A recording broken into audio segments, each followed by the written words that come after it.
KWS Shillong Youth Game 2016. Speaker Evangelist Helun. Session 6. Nila pa avela tuni zan chengi e puil hu ama sa pen penin e pau pathin thangwa na ka hin pen tu chen ge ya sei ngai ta kita ta ngai lut na nei ta le nun nem ta pan la jing thei kem per ho chunga pakai minin ki pa thu ka hin phunge tu zan hin tu sun lang i class u hi ka topic hi anga na khat sun lang i topic u hi achai na khat ka hin sei nom na lain kum thum masanga chun kem khat ka chin a hin kalong thima manglo ka su mil mo ke khat a min chui pi ham ti le kem khat na hin go go kiti khat hi ahong ping tha in achai nil ha hin conductor pa hin koi tabang tu chung ke ma alol hin na report ti chu testimony asai nom uma hi le ti phat an hong go go kiti pai hong ding do in mi pi chu church hi alin ti chu mi tam khat hi ama sang langa hong ding do in mi pi hola chu ni tin sin o hobung mi pi hola ai kanu le kapa na kha ai le he no le he pa lungsi tein amalang ni hing pi lonin chinil ha hi anu adam lo zi chun apa jong ho in kai thei pon anu jong ho in kai lo hi apu le api hi ho in kai lon apu hong ding do in boy go nanu adam lo zi in napa le nanu ho in kai thei po ale hepu happy lung se ten kanu la ka pa om lo zong le nang ni ni hung pi lon in ati chu api le apu hong ding do in tin mi pi masanga akowin go go kiti pa chun hi ti na sei ni tu sana kalunga manglo hepu happy tu ni la hin kanu le kapa hung kai the hi zong le nang ni na hung kai le ka ki pa na thu ka sei no min ngai dam zong ka thu no mi ke hi na tu pa hi Jesus Christa zala atha kahita kahin khoi Christan ei khelta Christa hin kahin kho aki kheltan hi chun happy pathin mi ngai lu na kan he lo zi in kanu la ka pa ngai lu na kapi la ka pu ngai lu na zong kan he pon pathin kana do zi in kanu la kapa kapi kapu nang ho jong kana lilon sai ni ai jong la tu chung hin Christian kain ko e kheltan kane wa ki panin kanu kapa kapi kapu nang hon ke ki pa na ding ke dam na ding ke chi na ding ke thep na ding ke hoi na ding nget sin na boi pi bin kin kapi na pada tu ni chen gen khat we cha na ki para de ko i ma cha ka bol do khapo nang hon wang ke dam na ding ke chi na ding ke thep na ding alo ke ki para de ke nui na ding ke se na bol do on ken wang na ho ding in na ki pa na dingu na nui na dingu tu ting le na nop sa na dingu na hoi na dingu i macha khat cha kana bol do tapo hi jong le pati nei ngai dam ta happy nei ngai damo atia api le pu ke atu chun mi pi akai zo si e sanga mi pi hon amo a het chin hin mi zo si alutung jong lo mi zo si ato na mo na akay ku mit lipomin awmon kayong amalanga katawang chun mi masangamel silvin hilongin ka umini kasay go chu naute ho mi hemin pathian mi ngai lu na het lowa hi le nu la pa ngai lu zong heta ta theipo pathian ngai lu na he a anu apa ngai lu na hello kiti koi macha umpo ne themu kasai hina pathian ngai lu na he a pathian phat na he a anu apa ngai lu na hello koi ma umpo tu hi hoi lai pe na tam ka hepon na ho zon het mai diu in 2012 youth camp in a laiwa kachi ni a hi silonga ko na imfar kazut ni hin gare chunga chi barapani hinalahom na hilai bel ka pha khun ka phone ka mobile ahongin call ahongin kaga lail ozapu kei ling neo pa ka hi ti upa karin phone hin bolini karisi ma hi le chom kha pi phone hin ki pa wala kinu den chu ipi thum tam katile na camper hola a ling neo apa ka hi ati chu koi pen ham jong alim jong ka het pun ka camper la chun ai la amin ain pha ja chu ka ga he ni thing neu pa ka hi ipithu tam ka ti ai le ka chanun for hin bolin ka pum pumin hepa ka ping tha ta na chanu hi ke ya dingin ong lung kham ta in kanu to nei tau pi na lon kanu to nei lon pi now tu ni tu chung kem a kin krista kan heita ka ping tha ta tia he no he pa nei ngai dam lo no tia phone nei wangin ki pa thu an sejin ka chung changa na lunggim na hon tam pi thein te zong la pakai zalin tu ni he no le pa ka ki pa e ta ki pa thu silonga ko na manipul ga ma phone na bola anu le apa ko ma ki pa thu sei kagele pathin thangwa kasale jing apa chiki fa wal be se a na ozapu number chu ati a iki khending wa contact number ka pela chu akila mai thin tin apa ana phone le apan ke number chu achanu combine kila ain phone son kini tulai hi mitam ta hi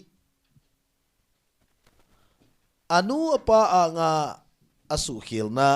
ke su di man talo khoma anu na thi santam ta min apa na thi santam ta min pathin anga chon se ka hi pakai ne ngai da min ti a anu la pa ko ma ngai dam thum lo jong koi ma poi tu lai hin pathin ngai dam na he chin te nu la pa to ki ka a ki su di na ki ti hi atam zon ga su ini hilanga yung akayong thein tin chandil disinga ting no per youth camp reverend khai kham to speaker kai honin akum kina teenagers camp e ko kinun so pingangam to ke ni mama ka chi kil honin ke tu sei ka hin ai ti camp ani ni aka ki pa na lin ta tu chana ka su mil thailo tu chung ilapiu tiu te na ila piu hi o chung pathin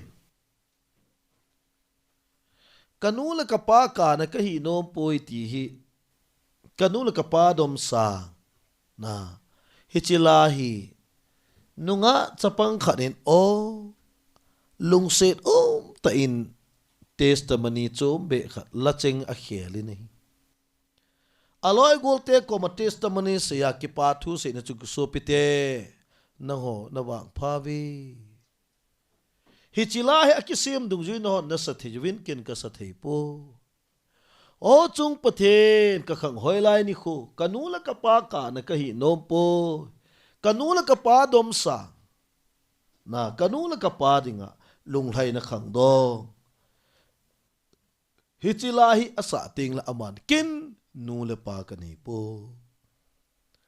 o chung pa the ka khang hoi lai ni kho ka pi le ka pu kana ka hi nom po ka pi le ka pu dam sa ati ana ala he khel nangon nu le pa ti ding na ken ka nei poi awang ke e na tau pi le tu ni a ken o e kho kha ka pi le ka pu eta mit le pom po ba testimony ng sa ya ala yung hitia cho sai nangon kanu le ka pa na ti the ve ken ka ti ding ka nei poi ka pi le ka pu ati cho a u chan a ping tha honin a u chal honin testimony sei la apangin ai le youth game ki man lai up a chai zan chu camper ho hi testimony sei ding tambe set a hung do sun chun anu hin holta apa in holta he no he pa nam lu set dai amalaga ni hung pi o pathin phat na za la anu la pa ko ma ki pa thu sen mangai dam ki thum nom te a hung tam wal pha na mi camper atam zo mi ato na mit hilong zo ta program ka khelui hin kho khat se pathin na pi hi ton sot pathin to ki gui zop lo le hin kho itabang ki chi sa en lang itabang ki hi sa en lang itabang leisi na milol hing pen ki ngai tu zong na chun krista pang lo hin kho chu ton so na pan na be hin kho hi ding hi now te talap kan sei kit ding ai ai chu thil hi I het chit diu kan uma kan sei ben lai zu chu ka sei tai na I mut nop na dinga ka bol hi oi pu helun thil si jong ka bol pu mo a I mut nop na dinga ka bol na ti mai thi I mut nop na da ka bol het ti ho ken ansel ka pi di wi na pat chu I mut nop na dinga na pat hin a chai na ting le I mo theilawa na thi pi tho tho ding ai han san na dinga ka bol hin na ti hin han san na dinga na pat hin a chai na le ki cha a ki thinga hang san mo hila na pan pi ita banga kil hamon lel khi a ki thinga na thi tho tho ding ai budu na dinga ka bol hi bove oi pu helun koi ima yong ka su se poi na ti mai thi hi budu na dinga na don hin a chai na le bu yong kam khat yong heng lu theilowa na thi pi tho tho ding ai di a ai la wale lung nop na dinga ka bol na ti hin a zo ting le lungen thei ta na thi pi tho tho ding ai mi khanin amahi thilha kamu ya ti azam ji chu eidel ahung ta be abang le lup na noi po ki thol lu abang le khom panga be abang le zam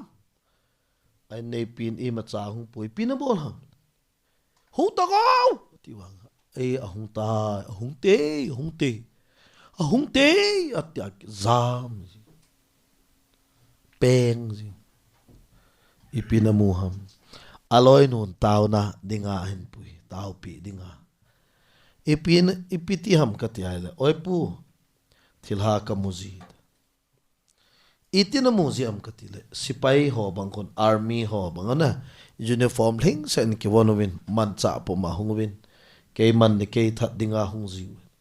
ka ki sel do ji tao na kaman pi ding hin so pi pa thil ha ka do no me ai le tu masanga chu juna don kham ka til kana don lo chang kham na na ne kham ka til khat be ni me kana ne a ka jiwa chu ka ne zom ta lo kan za na chep kham ka til ka gol hal line khat we ni we ka che min tu wang ka chep ta poi zu wang chu ka don jinge kumizat vel tam ka til kum gu kum sagi ti ho vel hin patan ti ala namu mo ham ka til kamu ka imu thezi pon zan khowa in sun lang abang la ka zamin ka gen thei be se de tai ka la ka thi lo ding hi chi thi lo hin e dal ha nei tau pi na ti so pe pa kham na the na bol hoi na nga nom te em na nga mo na nga mo lo din sei ta din wan gam lo sei da ta din kham na the na bol hoi na nga tam ka ti le nga di nga zu ka ki gel na ki gel mai lo pi na nga lo paten sin ka ti tu ana thil mu ho hi thil ha na mu hi poi ka ti ka mo ka sei pi dam ka ti le hi nge na ne na mu hi thil ha na mu hi pon na ne na mu hi ne thi ma ka sei hi kham na the yong minan bol so ting le kum nga kum gu kum se kum ge ku kum som lang na bol ting le mu wang atama tam jing ni ta cha thil ha pu yong na mu di thil ha pi yong na mu di nga ngau pu yong na mu di nga ngau pi yong na mu di mu a hau yeng ni cha abang lo ama la malut manu ki selin tin abang lo ama la ma gam la zamin tin abang lo hoi lang langa khosunga i macha adel umlo zam i pina bol ham anne in a bol ata sana ne thima ka sei dan chuna go cho tam ta i ga muwa umai tai mi khat pa chun ya chu ken ka sei chu mun khana hi in sung kem counseling khat ai tai ka sei apau chu judon hin tin na judon hi pya phachomam number 1 sum tampi athona chi ting ai sum tampi athona chi ri chu na ti long ajudon na chu khavena don hin alhom pe na janini sumangta janina sumanga hi le thakana chu ijata sangni sangli sanggu he kate sanggu pha pai ta sanggu mun somnani chu kum khat na ijat apha ta atam na ve na sang som gu sang som sagile ni na kate gar ne khat ke cho na kham pai ta number 2 hi china kham sunga hi na phat hoi lai na phat tampi tikin te na phat tampi athona na kham sunga pin bol do ta di phat jo se thona chi de di long na athum nai pitikit dita nahin kho chai na nahin kho nahin kho jong chai pan na be ya na athona tam pi chi ding phat ke lo pi nahin kho jong thona tam pi na man do hi chi sunga khatwe na don sunga hi alhom pe na zu khatwe I kham le pung ka izat lu nai khatwe na don sunga hi pung ka izat na kham zo wai zu ka don khai ti si ga dom kit ta diute eki in sung ho lo le ake chi the na koi ta wa na khatwe zu I don pa hin pung ka izat ki kham zo wam alhom pe na chu pungkal libe elo dana don zan po chu na atam la hom in po ta chu na alhom pe na izat ve ki don them kam khat kam ni ti yong ki don the chu na ai le kham le wa khat ve na don chun khat ve kham le wa ki don chun a kho le pungka alhom pe nin pungkal thum ti tau ti na ai le pungkal thum khat ve na kham jong chun pungkal thum chu mang ta nei ni kho jong athona na phat athona chi na le ale abana chi piung ti ta lina nalhu nalhu an su ngol dit asu ngol ding ngana nalung thim di nai mo nalung thim asu mot ding gup na ipitirita na ta sa na ta sa asu set ding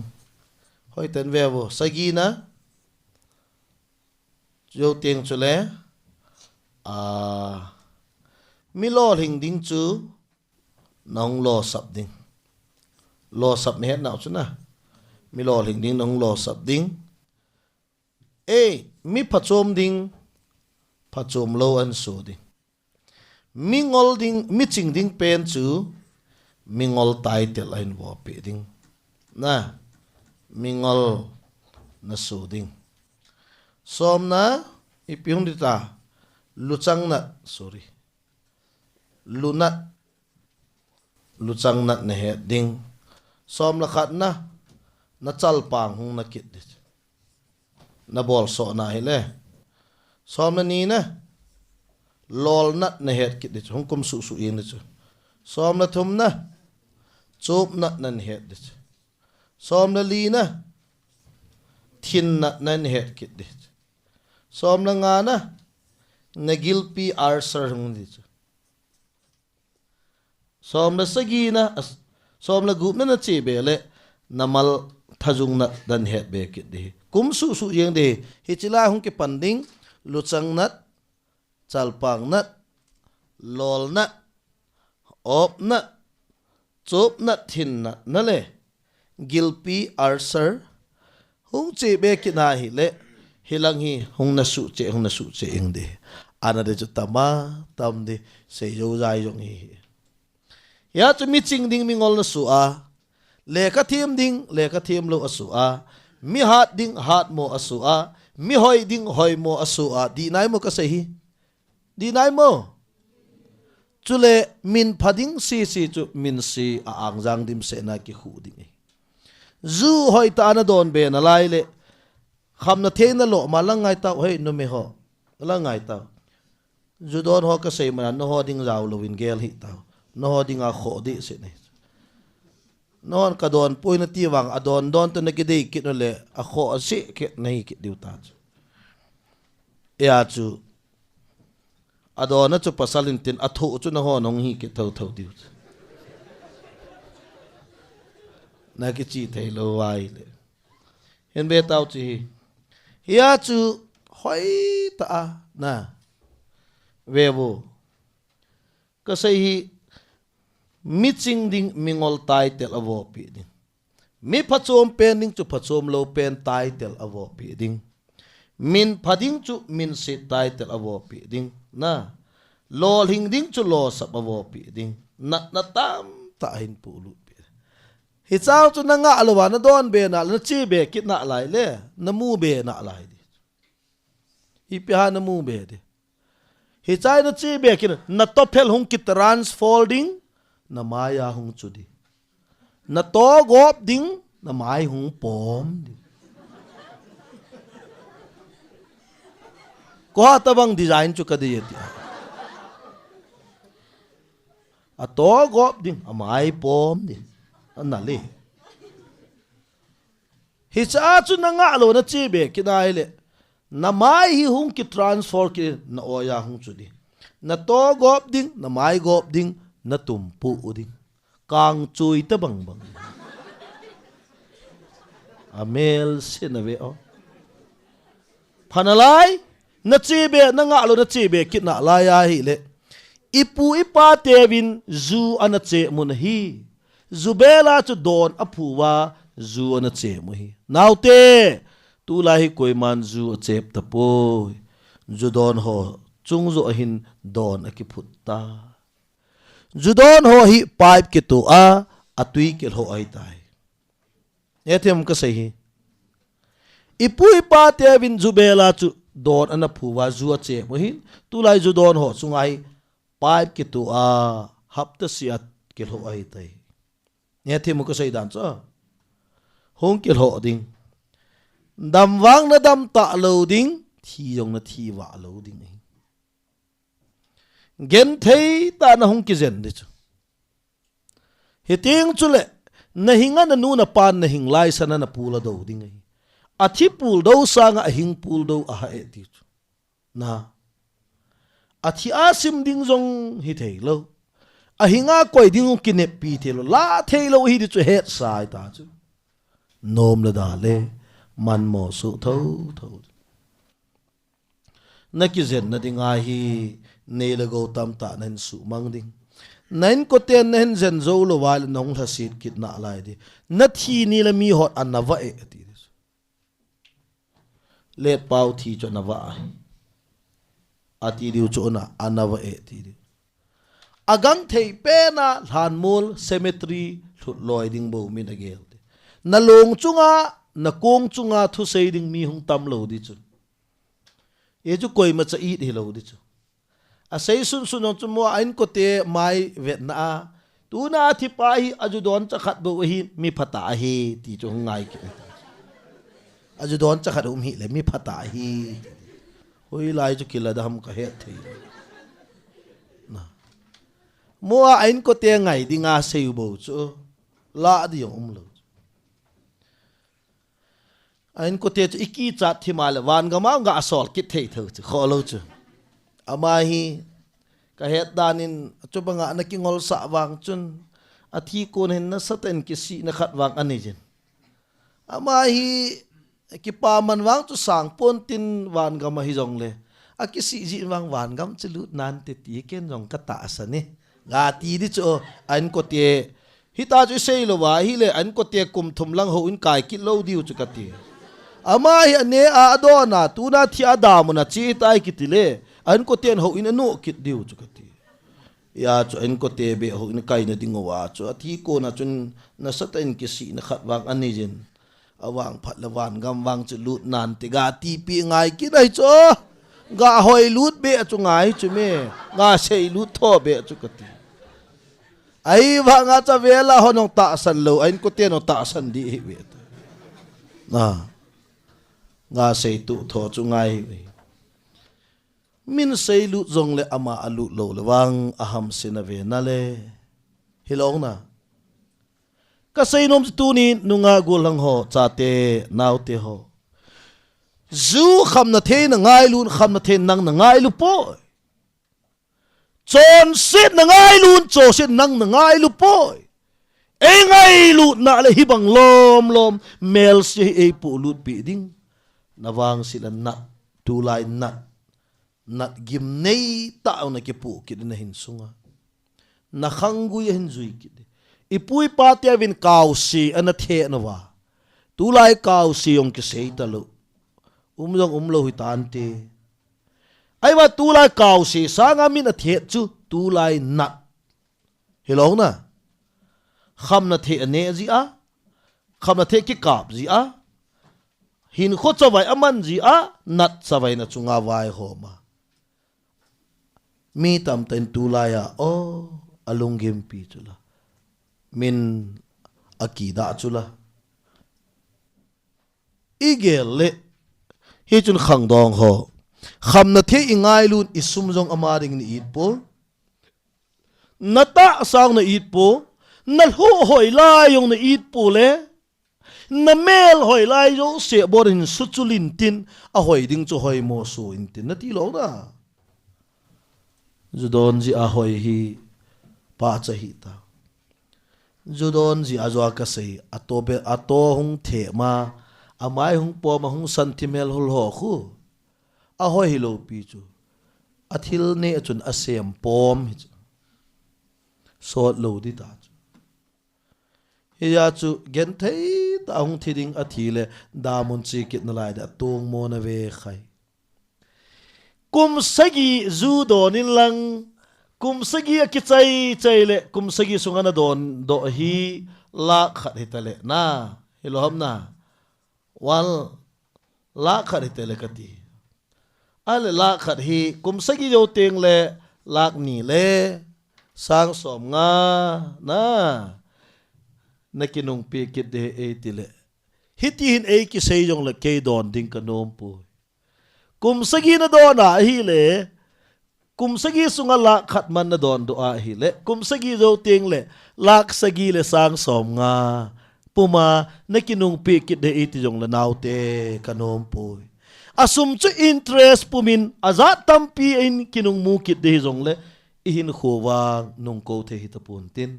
ita sang nung ko the nei tapun tin hilong na ne thi ma ka sei chu gen na kum sagi zura don ji a la khat na don chai ta kum sagi zo ting le lak sagi le sang som nga to government na nung pi kit de ala le zu company ten a nung pi kit duty zong le ke wang kanom pu asum chu al adabol kinung mukit zong le hichika na don sunga na ta sa na su sit na chu na nung muta lo ding e nahin ko na ne ang chu na nung muta lo ding di long na ethi ma ka sei chu na nung muta lo ding apa mai o apa mai nge kaphat kahin kho achi sahoj nung ko thei le hita lo ding sum chu na nung mukit thei ama wang hin kho na nung mukit ta lo ding hijia chu thilhi gel khen ka no mi nei min abol ti man abol di lo pi min ane ti man ane di jong hi poi bolu ti man abol di jong hi poi pasal na hi a khangdong nunga gul hang ching the lung gel the na hi a hi le vetang gel tu in lang bol tang hi chi ka don le number 1 pathian lo pi ki phon do no ding hina number 2 kata sadinga phadi hina number 3 ka khonung dinga phading hina mi ho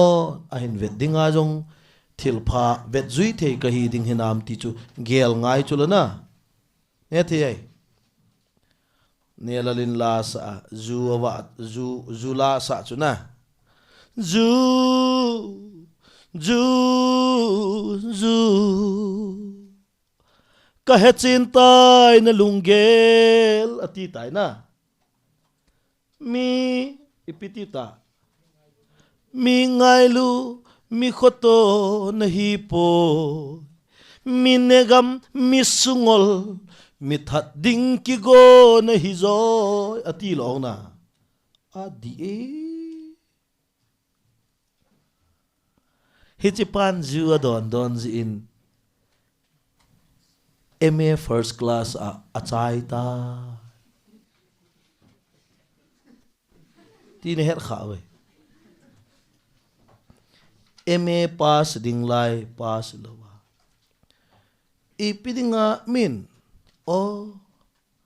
class 10 kum khat sim ding 11 12 sim ding ti anangin class 10 that gel lang na pha a 12 4 gel lang na sima ipiti dan hita ong mi gon to kitu thei ta lo chula min BA kum thoma chai dinga go nga nangin kum sagi lang su luta atu chu gatina aile anagelo bo chen chun nga tangi lang zu hi khat re hoi ta zu na khamle ve o nahin khoi minute somni amange le khazi pa khat chen mim khat zu hoi ta khamale ain khoi 20 minutes na minute somni amange WHO World Health Organization report mi khat chu cigarette zang khat che male ahin kho minute nga ati British doctor khanin azi na chu ka vet ale minute li to second som thom langa ati ai pil minute nga chu himai ta na ti lo na don tho khat ve don tho kham lewa don 10 minute som ni ahin kho su manga chep tho zang khanin minute nga su manga hi le mom tho kho che aki hop tho ho kho che akap tho ho yong kho che kit na hilong na talap chunga chu ipi ki ji etiu tai Tuberculosis cancer. Tobacco hi ipiti na ha. Cancer hong kipat do na, hong kondo na hi. Tobacco hi mithat hi. Na thi na hi tiu te na le. Hello ha. Okay. Lang ve ta. Now te. Tu chunga na mit lo le na hin khwa mi lo di ni. Tu chunga na mit lo le ata ta ka ti chu. Tu chunga na hin kho na khel le na hin khwa thil tampi na sim phat man de ka ti chu. Tu chunga na sim phat lo le na ki khel lo le na ve ta. Nong ki khel khu damun pang chin cha khan nong ki khel. Alo damun anong ki khel chu mi hau pa banga.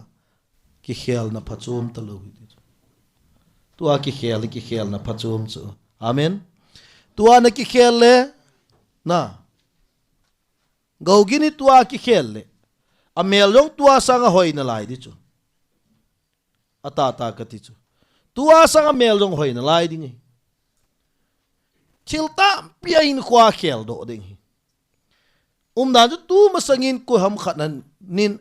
mi phamota an hezong le. Tua Krista ki khela le. Tu chunga pren ko ki khela a na lai chang phatake cha aman le. Tu masang se siamit mo na jo si abona ahin mel khu chai tho tho di. Amen. Anaven. Masanga gogin choi tapo. Tilamin gogin to na ne ya. Avet da pen jong chu. Tu na in ko ki khela le to pa na kum som ni zo. Kum som zo ti te. To pa na kum som zo tieng la ako le. Sir anakai di ta. Sir gogi ne het lo hita ti ding chu mi hung tam ni chu. Ethem ka sei dan chu na. Ama hung lo thingin tin amel jong no hoi tan tin. Ogin. Go. Naman nakile sa vale ti chung tam ni ta chu na. Hiteng chu na. Aman khatte ho ke hoya ka kile sa da ham. Koi chu nahi ta hung ti di ta. Mi meeting le nagin gogin na. Imit thei le isopi di tamat. Imin mo di le imin mo phat le isopi ho nong e ki het mo sa ai. Gogin ne het ne tele. Kaja kha he koi ham. Ai ne lo silonga am chula. Ka na sei le ka gel do to kilo na chu. Na. Ai nang tu na kiwop lo na sto sei wo ke tu itin ka kiwop khai ati athu chu katina goge ang lo hit ni khoni le a het pha lo hil be no hung ke kai mat te ta na tu ana gogin tu chunga is mu pa chu na ama chu na at anu pin na ani chu na ki ho dinga computer ki ma nge de kai mat thei thein kai mat kit te na ama na he hi vinte anti ki di ta chu na ti lo na ai hoi lang la kai mat dham khat hong ngai ta chu ki sei mat te te na dinga aso pi di ta mai chu na ti lo na mi thei teng na ti lo ha iso pi di ta mai e ngai lu ding tamat le se je nga jong chu teng le hi chu ide na hi pon ama ami na ama alor na hi le apathian jong lo pi di chula na ti lo na tu na e ga ma tu ni jing ka tam zan hi tama kain pha pu ipu teu ipa teu mi jam ka pha pu ho officer lin ta ten pathin hoi ta he wa pathin asu lo pi wa hi le ama ho zala i pathin hi lo pi chu ma min jong he chu pathin thang van men ale tu lang hin veta talab hi in sei ki tangi talab hi amin mong jong hi gel taw na tiu zalo ham talab kiti mong phanalai jo talab bana hung su ding hi dalap kiti khat hung su des ane jo se mo dat lap na khat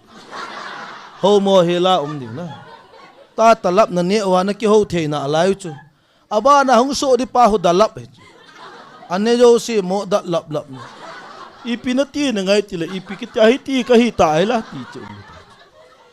in sung khat dong ki ho thei lo wa meeting hon nunga ho ngai lut house tu lai meeting hon ipi kinele kadam thei dem ipi kinele ka hoi dem ipi kinele ka hu apha in ipi kinele ka thisan athengin ipi kinele e complexion a hojin na e figure a hoi dem ti min agel na ti lo na yo pi wo ka te talap chunga kiji imu keu ko wa le khaung na sim thei lo ham ka he kalung do wo chan ne le kilom chu talap ho ayu chu mi chunga ima kiji he lo ami sikul kai khangap lo chi ya he abc le sim khalowa a chu tu ne jong la kho hi e ami chunga kiji amin sim thei lo chu a tu a kati class 10 ka sim tai 12 ka sai tai ba ka hi ma ka hi kiti a chunga kiji ke ko la na ole iti langa na la ham ka he min kiti khan te ta thi na dinga ko mi azam le cancel ki ve kha ta mi hi banga akiven la e hon ima cancel do ama pirane ima mi hat padu ama chagi ne ima e yam thu na si ninge na tidana min khai tobacco kills atia smoking kills atilaya kati achunga kiji mukeu kowa na thirading na sumana ga akicho kitna nal ta na ga bol kitna nal ta thidinga na ki gol ihin nom lo le sumlu lo wa thi na di ka he cho tho ngai hi e nun nem house ho na sumlu lo wa na thi nom le sumlu lo wa thi na the ka he nain kama kal do la na bungbun ki khol haleu chun siki yang lut hi be ta chot ati le ki sai song song in tin ki chai pai ta be ai lo wala highway ya gari hun ki to lai ta hun ki kholu leu chun zot tin nain ko ten na long man la khala sang som nga ki la awin tin auto rickshaw hat ki cho leu tu nga chula gogin na hello na sumlu tai pithi ngaim kati sumlu ta don ding kichu a ne ding aphalo lo kichu a min seta la mel seta la bet sit ta le zum la za cha na ang jang dim se na ki poma hing lai nu la pa da pul do wa I pathiri hin sung sai pathiri do wa ei dinga phachom long ima cha ki bol do lo wa pathin do gun kya hin khoi man chai thi tho ding ei le sikilu lo wa thi the ka ti chu atonga na thi nom le lam le na gari ung lai na ki kho lu le na long man be nen ko ten mu kum khat na pul da bun tin akum ki la auto a hol be ki pu yong phachom chu la hilong na naute kachapa le khotin thangin kum li vel hi chun au khat to au hat song hoi to leitu la hin thil khat atul hone ni hi cha thil tu hon chui phamiti aile mango hai theina amu khu atu chu au ko ma o ken ka tu ding ata aku nai tu chakung atu sa ta hi au na ta alai atu kum ma sa chu ga hi ta kum thoma ga aga hi ka vet san aga chu a mu chu papa na ken na mango ka tu chu na papa ga ai ta chu hungo papa eng kai te ka ga che ka vet sa ka ga chi ale ga chu me phong ne cha ga hin tin aga chu tam nai lo na ale apa chu bo khat bo ni ta ba hung pa in tin at neu cha phachom pi chang som ni som thom bel ko hung ga chu Gian khát gil ông khi là bố na sẽ trái kê among a cho khát sẽ na khen a i dan dan cho papa na papa gil khin tin na ka mango cho na papa ase la gamta cho papa khát sẽ mata kalhun kina evet sa cho itibip lang ko hin phata hung le đều de vintin len pi hung a chang cho len te hin tin len ta hin pha cho akipa dan chu ka gel do khat me chu chapang chan jong thil atu kiti hi aga ne dinga tha no me chu amen ven tunin inu leipa ipathinin chate leisi na mi hinga e pin so e mo pin so we po naga ne ding no me nanula na pan hiti chan na boy pi sunga hi aga ipi ne the ipi na bol do te em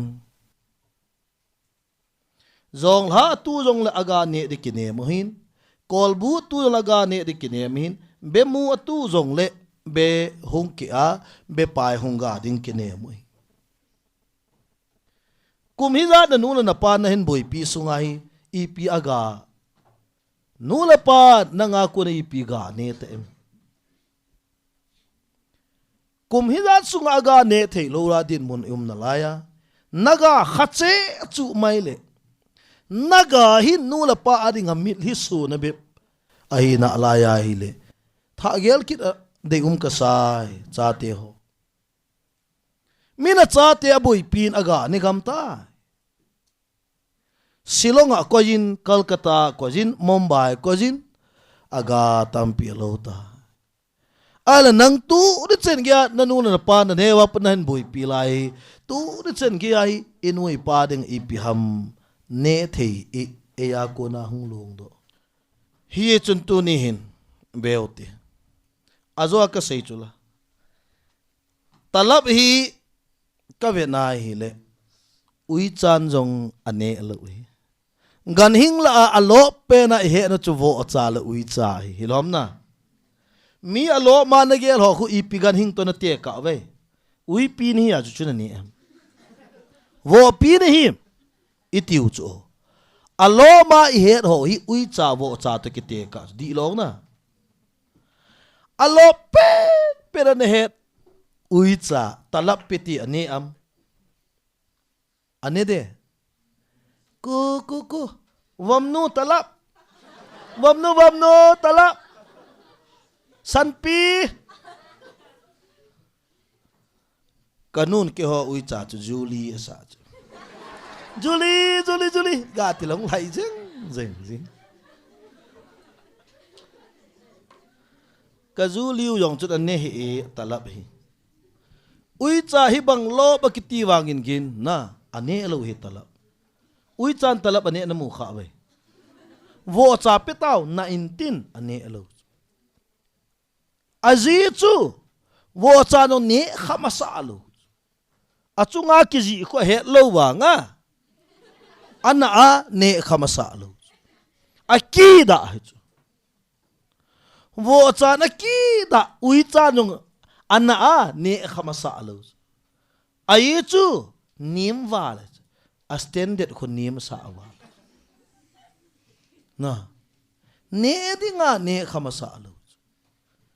ui cha no ne dinga akida wo cha alo pen to ne dinga akida e zo adu zo chume nangin ka e ka khoi ta thidi de na ki gel wa nga wo cha na kho na lang del ling chume agin na lang ko del ji e ne na ta na ki da ke e ne pa nangin tui ta na ga ani kit na alai wo sakala tu yom he na ti kit na e ne jam ko ha tui de se nam ka he ke me to ka sei go chi phamiti le naute wo cha no ne khamasa lo ui cha no ne khamasa lo nang mi hing khat na pathen lim la mela ki sima nanu na pan chanu chapa na hinga o hi che pen min athil zu hi koi machan sei sit khalo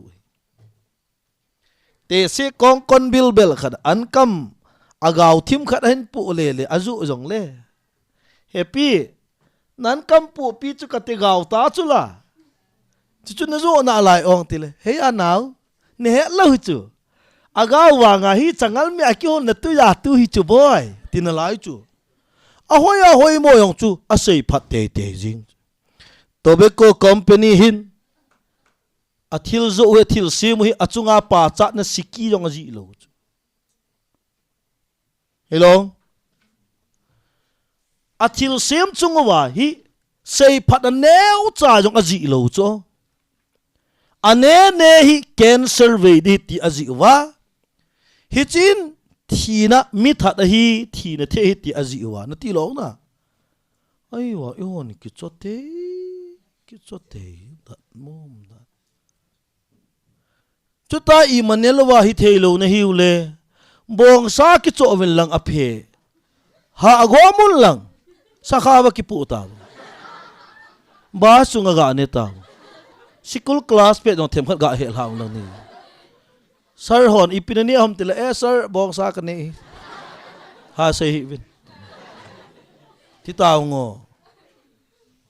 mila bong sane na za chat mila a satum ngatum ke do ma ne hi alop ka yena tiu chu no chu di lo hi keiwang bazal sungi jong le ka du chu a samal hi jong ka ki do ma za sanjamam la ka ne thei aji to se lo cho mila sane ngane chu lop kaya igel wa mila atalap ni chu nal na ta na ga ala nal kholing sa ari na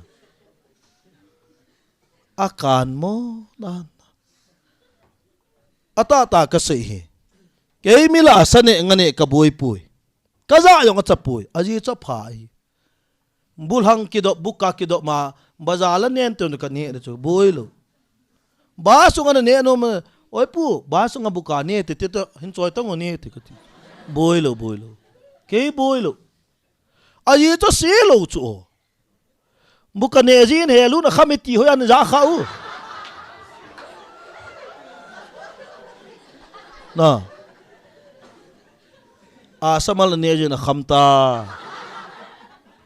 ho the ta poi tium lo chu na wo ka te hibang atui pathirin vitamin pha izare piuta a chopi mila ne le mel si ki sa mila a sa bo sa satum ngatum ke do ma ne mel si na sa mila atalap ne le beri chep le zudon pi chu nal na ta na gel chu gel mong tongo chi na lut lo wai eki chi sa thu hin chi na lut po helong na ne thema ka sei dan hi ya hi apha nevin ti chu bible thu pi chu na apha nevin ti chu hoi na ding ne ta wang na alo hat na ding ne ta wang em chi na ding ne tang em na dam na ding ne tang chu mi ching hi chu ipi kinele kadam thei dem ipi kinele ka hat thei dem ti ho chu aching chu la na di lo ha ipi kinele ka hoi dem ipi kinele kata salinin katisan ahanin kathazung ahanin kagu kachang ahoi thei dem ti chu selo chu la aphai chu kati to ai e ho pi mingol ki chi sa si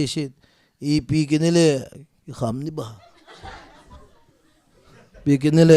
mi yong hi khat yong thum changa ki mu thei dem ki chi mo se suan min i pi kinele kamit a chim dem ti hon i pi kinele ki ngau thim gel gol da i pi kinele ki lim dem ti le hon i pi kinele o ki ngui jen jun dem ti da na ipi kinila kahat dem ti sa ipi kinila aki ngoi de du dem ipi kinila ki hoi dem tilhon ipi kinila ki mel se thei do ipi kinila ki nam tui dem mina tilhon ipi kinila aki nam sele lut thei dem ti danan mini pi kinel o misa kahanin misa ka felde metilehon ipi kinele indung yong kilometer som zo tabang aki zo thei dem ti da na lung thei lo cho a in yong ki hol mo kinalai heno chubanga kichi sa pa na la tong sunga honggi khuwa kinalai bong e hin ki khap khuwa ke kinalai no ai wanga chi kama ahar hol pa chi ve dala na la tonga changa lumai chu koi ma chawo lowa alhusai chu naute setanin mi hingta hi o mi pachom ning te pachom lo so te go jingin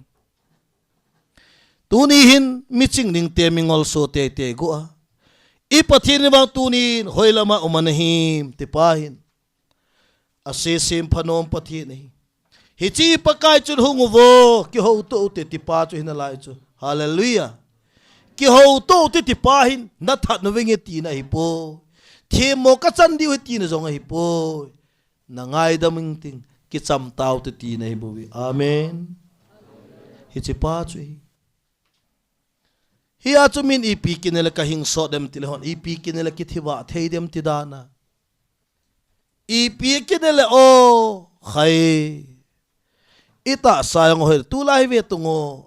Manipur ga mahu pa chat chu mail hei te pa chat hi mail hei te pa chat no chi pi kinel kalin dem ti agel wa linong lin che yung physically ta sa jinga yung hina lin che chu emite kineu che alin yung kimlo kili sa angin minoya mi te din kho mi khano ki katit yenga char hei ma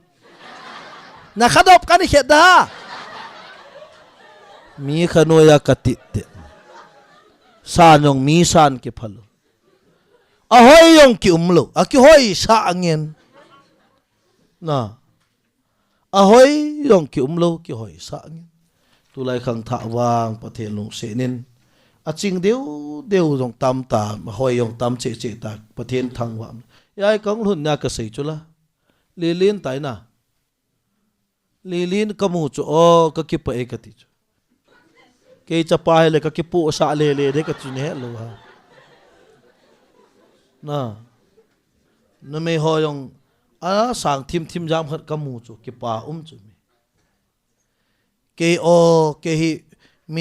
minim ka ya ka cha te ne khulil pathin ko ma ka taw ting paka nalung a hi le ka cha te ni khan yong khan sa in lang lit sa in lang sanong san lang hoy yong hoy sa in ka ti chu athing ta kataw na akati chu pakai hoy na jong pin kati jing a hoy ding jong ka de na ata kati chu ya chu hoy ding le kha jong them hen lang idei dan chu kati na te ko ma ka thum jing hi aban chu pathin program hi main tin ama wang ka de dan chu ka thum jing pakai ka cha te ni lit se kay sang alin gel kati ya mi hon na chate ni akhang tawe ipinani sa ahamati kin kani a ka khan sa ipo a khan sa chu pathi ni alin pahu tu kumsom November 24 le kumsom hedi ka chapa kumko ahin zot sungahin tu hi class 5 asim chu kumko ahin zot sungai class 5 asimin aile adam le khowe kumsom sunga hu class 6 asim ni chu aile kasai go chi pamitiale a class wa ata asa alin pen akum achapang pen hiya hu asikulwa ahoy zo ho hun class captain a ahin hen kit jiu chu alit ji a chu alin pa cho nieu hon lo ki ayo cho ta salit wa nga chu alung thim chu na mi banga chalak jong lo papa ojon ang masa pending ni hiti ipidinga ang boy ti papa kalun na sikul ka thi diu ti yon ka su thing diu ti class sung ho he phê boy ka sei nom chei pham tia hi le a phai chu a si lo pi che bol chu ka za da lo pi thu nun na jong hiya a pha jong hiya leader rong hi le boy leader dinga chu phai leader kiti chu ama sapena su tabanga ding hi aneu pena ding hi ka sei nom pen chu pham tia hi le kala go chu ka chati alit ding ka de mail hei te holin che 17 ta sa ayong na 800 Maruti kala khu anung lang ako niya kihet na dim se e mi te hi e family a mi group chang ikipu jong le lampia mini ana kham jal e hungo ki pom taw te ki mi gi chang ki pu thei chu lang khana chu phakit thau na chu na thau yong se ma na gari yong in ko thingai ki pu le lampia mini non ga ki la pa kit na lai ki pom thei na lai mi le che e ho ki neo che mi hoi che e ho ki hoi mo che mi ching che e ho ki ching mo che mi o i vet le ata sa yong mi sang che na ka vet le manipula ka o chari mail hei te ka o chari wan gam to chomin koi tari ven naute ta sajinga evet le min society sim phatadingin hin kho thing amang tan amen a in sung dam theina dingin asun achilha na adam theina dingin ha da mi nunga pha theina dingin yai mi al hai le mi mo ho football pe ho mi al hai le kate e ho a ho ngai na mi mo al hai le sakol hai bang ji sipai ki vet na emi hai hat pen pa chuni pi se ai ha la ya kal hai ha bola ka ki bola ka ga ki nung he al pathil nung se kanung langa koi ma chang lai ta he adan chon nu kha pen he dan ta chu koi ma chang lai ta lo a emi la hai hat pen pa chu eo ahi dandana bol ka pieti le gol khat khum le pawa khat gol ni le pawa ni na khum tam na ma thi do de ti na hing shot hi ve te chu na ti long na mi na khum tam chena mi ki veng tam bu chu mi na khum tam chena ki veng tam mi kal o igol zoni jang la tu ni wang gol ja ka khumeta bola ta bol di ilel ni yang tu ni wang le la mo ka tu chi be hi I bol lo li tik I zo jong le don ding ilel jong le don ding dat mo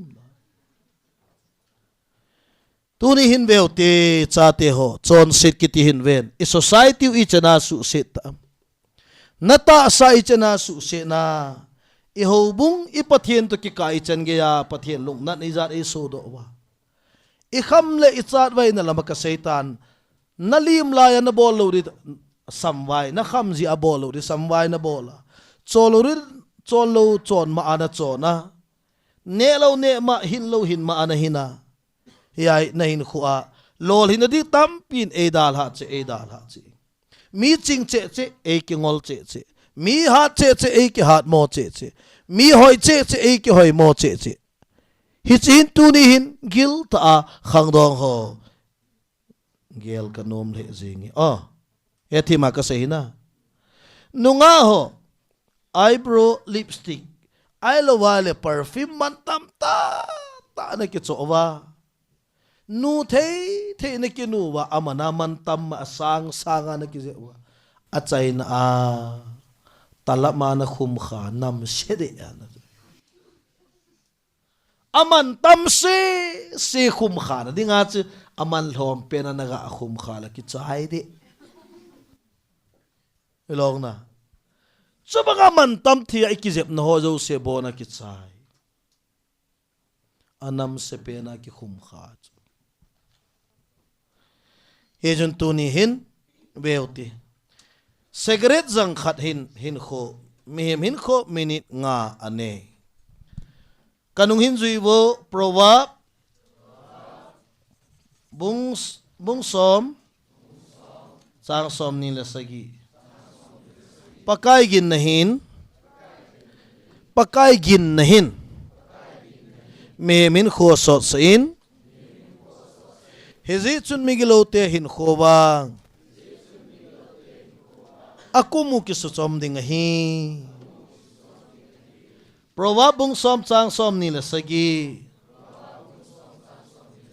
pakai gin nahin me min kho so sein hezi chun migilote hin khowang akumu ki su chom ding hi langai bu kan sai de te in ve bu chi lang hina ve te mo pathin me min kho hi sama chu ve nai le som ko chang som chun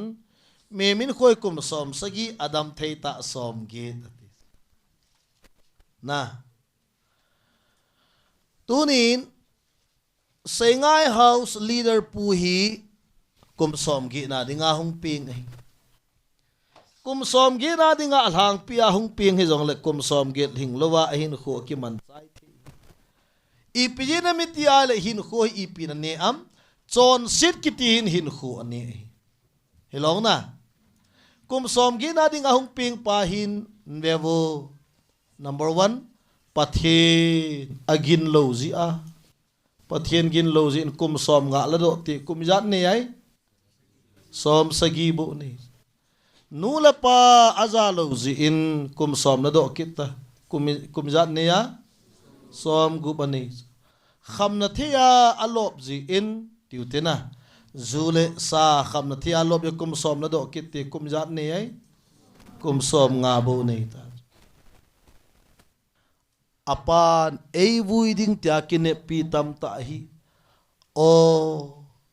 apan acha avui tam ta ta cha in apa vui hi akhang che do la akilom le ahi ding lom je be chona na ti long na tu lai pa tam te na cha vui ta ipizena metia hi le pathin programa thi jong hi lo pi amalama angol ji a apa sanga hin kho chomai ne thema ka sei hin ve o na hin kho hi ipi ne am bible vel pathian ging lo hin kho chom ding khat na nula pa za lo jong hin kho chom di cha bible to pi he chi na nu na za bo lo na pa na za bo lo chun na hin kho chom ding chi pathian thu hi athum na chu kham na thea hin khomang ho na ain kho chom ne chu kum som nga bo nei ta chu na abana tu la tha ji in tikita tu la tha ji in kum som na do kiti za na mai som li bo ta na le ale azon bol ji in kum som na do kita i za ma som thum kate chang ta lo pi ho ke chai pai di tai mi ki sei su nai lo wa be do di tai mi son sit kitin hin khone bible hin amal ama ki that mi ne he na vai sei jui te la achu koi ham juda iskarot wan gam lut dem lut lo ama chu a title ep ki seya mitala mang tha chapati na ki zita juda iskarot hi amal ama ki that chu na amal ama ki that pa chu mang tha chapati na ki zita chu chu hi la tu la ya kham na the ni a thi ho hi pathienin pha sa a thi ham hilopi amal ama ki ne li le khabu hat ke simai le tui khang le na gan hing khat thu sim chu octopus akiti ri tui khang le na gan hing zat khat octopus kiti chun tiba gate ane ji nahi di na ha tiba gate ane ji nahi kasim khat ka kasim do gan sai ding tui khang le na octopus gan hing zat khat chun tiba gate ane jin hichiti ba git ane chu agil kil phat le atiba khat cho ne a ane zo khat ane kit na atiba git abon sa ane chai ting la octopus ahin kho khat ki chai ama le ama kineli ti nei chu na ne the ka sei dan chu na tu ni hin ka sei go chi pham til cha te hin ve bu ve thiên lâu đã chọn sit cái tiền ven tu nín chọn sit cái tiền hin khổ này tu nia nên khổ hi mi bang khát loi hi zua do na athi ai le pathin program athi ai poi amale ma kineli azon zia mi khát athi le amale ma ki that hi ne thia ka sei da ne o tu nín e hon athi zo se hi pathin program athi ki ti chu hello chu pathin he lo wang chu a pon a bona pathin he na lung ai wang in tam zo hi zuwa don ji a ala lo chak ne ji a oval dos a thi ki ti chu pathin program a thi hi lo chu amala ma kineli ne thia ka sei chu na ya chu kham na thei ne ho hi all a slow sweet side all a amale ama ki tha de chu di na lo na all amale ama kineli hi chuni bible ve na le proverb bung som ni na chang khat chu ve na le zu kiti hi midai chawaya pangahin kham na thei kiti dong hi kina ki baw na ta hi bo ve hi ji chun koi hi jong la kham na thia lo ma chu mi chingai po ati ta chu na helong na kham na thia lo ma chu mi chingai po pathin mi adu du ne dinga si mai pon ipine dinga apha ne dinga asi mai tulai hi apha ni ho mi adam thejin adu du ni ho mi athiwai tulaya inam sungwa athi ho hi ne ding nei lo wa thi to ne di ne ya thi koi zo tam zo ne ding nei lo wa ke la thi sangin ba noi le sin hin ne tam ta lo a thi atam zo helong na di ai